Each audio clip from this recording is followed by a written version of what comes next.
The basketball wives get ready for war, but some soldiers start dropping like flies before the battle even began. You're watching Basketball Wives LA Season 8 Reunion. I'm Maria Menounos, and you're tuned in to AfterBuzz TV, the ESPN of TV talk.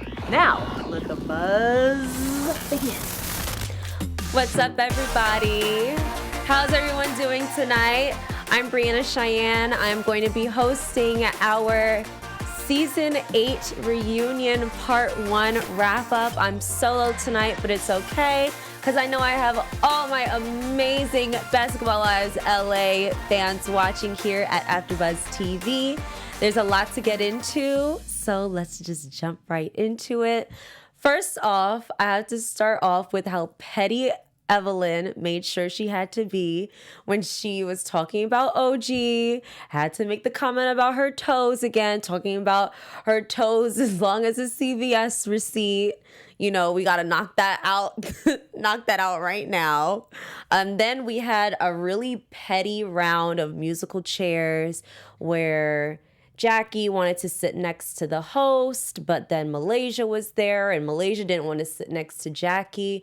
And it was just a whole lot of mess. But the biggest part about the whole seating situation was OG basically not being allowed to be on the set because a lot of the women felt threatened by her. And it has been a topic of conversation where people feel like OG is too aggressive. And something we didn't know was that there was a point in time where OG attacked Phoebe, and when Shawnee was trying to stand in the middle of it, Phoebe pushed Shawnee, and Shawnee said that she almost went flying into the wall. You know, even though she said it in a laughing, joking manner during the reunion, I can see Shawnee being one of the people that would probably said, you know what?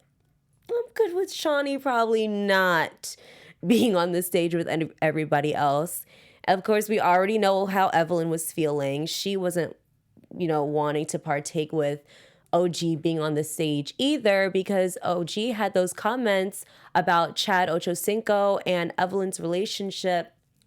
And Evelyn played the card of don't push my buttons, talking about my abuser and all this, that, and the third. Was that a real thing to bring up at the moment? I don't know. It's hard to really say because it is a sensitive topic, but I do think that it goes deeper than just OG's comments about Ocho Cinco. I think Evelyn just genuinely just doesn't like OG, and every little thing she does would bother her. So she's like, she's on the stage, I'm off. And at the end of the day, OG not going on stage would affect half of the other cast members not going on the stage. So I guess with production, they said, well, we'd rather have the 7 and just lose the 1. So eventually OG left, but she came back, and she came back with Kwame. And this is the first time Kwame had some comments with the women too. And he actually went back and forth with Phoebe. And I really want to know what you guys thought in the comments below.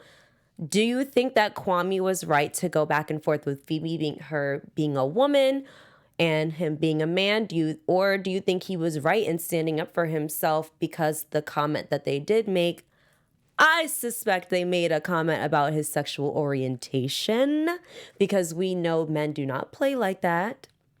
So, he went back and forth a lot. So let me know what you guys think about that. Was that the right place for it? And then, of course, we're going to revisit it when we come back for part 2 of the Season 8 reunion. But now, something else we didn't know.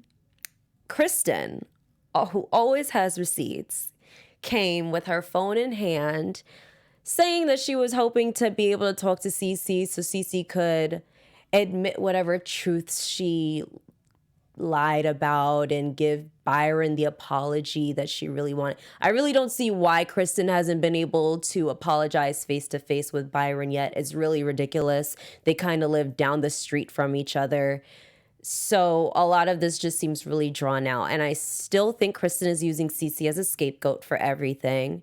And I just wish she would just take responsibility for her pettiness and do what she needs to do as a woman, as a mom, so she can mend the relationship with her husband and her father-in-law, and also establish a better relationship for her only child and her grandfather. That aside, like I was saying, Kristen came out with her receipts about Cece, because we all know that Cece said Kristen called Shawnee a bitch. And at the time, Kristen took responsibility of the comment, even though she didn't really remember it. But she said, I could have possibly said that, because knowing me, I could have described you like that. But if I did, sorry. But turns out Kristen says Cece is the one who called Shawnee a bitch when Kristen texted Cece, and what she said about what she said about Shawnee was that Shawnee was acting weird with her at a picnic. So really wish Cece stayed instead of walking out with OG. So that could have been resolved. I'm not even going to say resolved, because they wouldn't have resolved anything. I feel like Cece would have ended up basically saying, I don't remember it. We all know Cece loves to play that card. So that definitely would not have gone anywhere, but it would have been nice to hear what she had to say about that matter. Now, even though we really don't like to give Phoebe too much life, because she is pretty dry, she's very boring, she's a space holder on the show, always looking for a storyline, in my opinion, and in a lot of fans' opinions, she admitted that she wanted to have a friendship with Jackie Christie. So you guys know that she and Jackie fell out, and the really big hitter for Phoebe was when Jackie started acting a fool at Jennifer's cancer event. And then, of course, Jackie went on this rampage of calling her a crackhead and all this other stuff.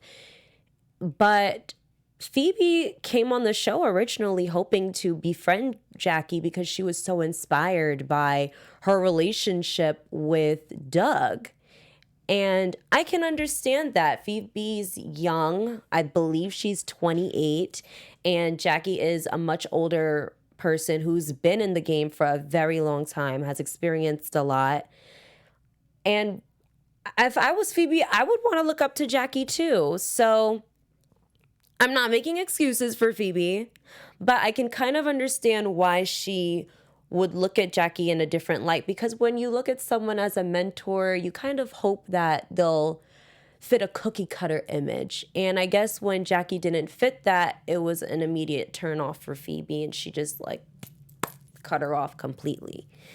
So hopefully they'll be able to mend something. I don't know. Phoebe kind of said that she's not for it.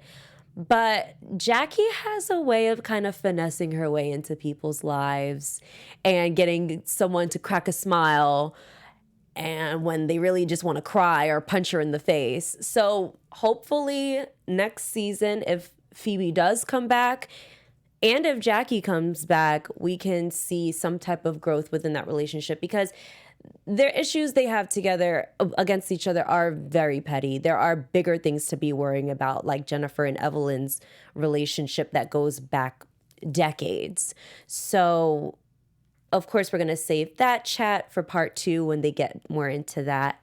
So, Phoebe and Jackie, hope you guys get it together. Now, on to a little bit of news and a little bit of gossip. AfterBuzz TV News.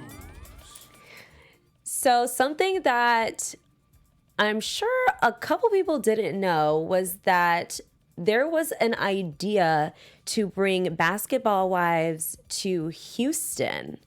And this started because Tammy, when she was first dating Reggie was living in Houston, and she went down there to live with him.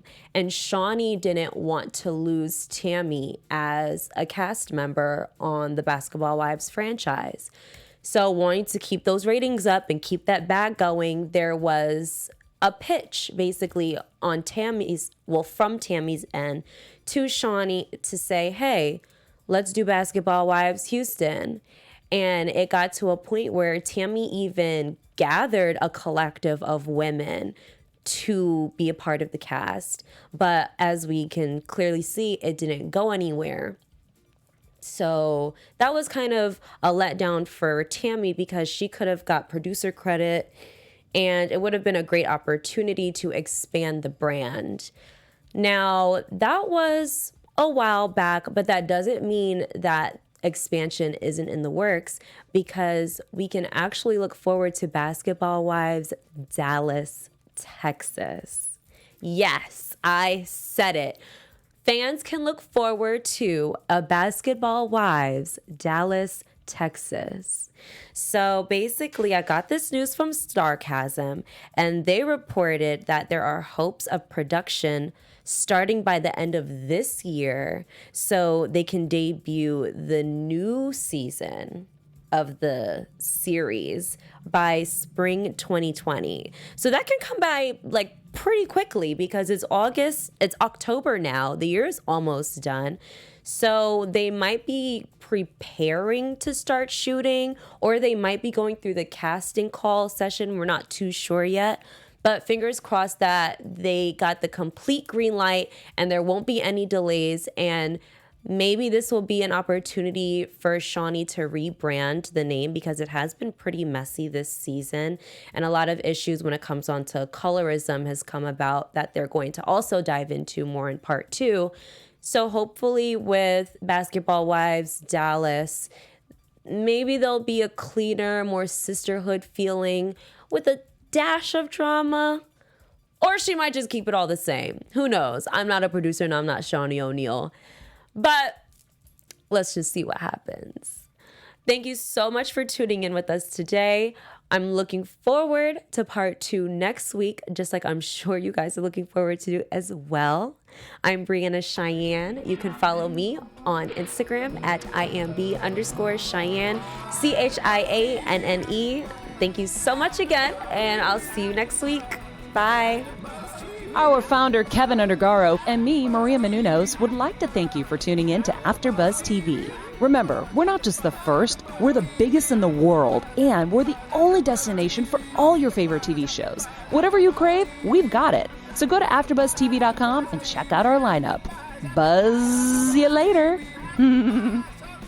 The views expressed herein are those of the hosts only and do not necessarily reflect the views of AfterBuzz TV or its owners or principals.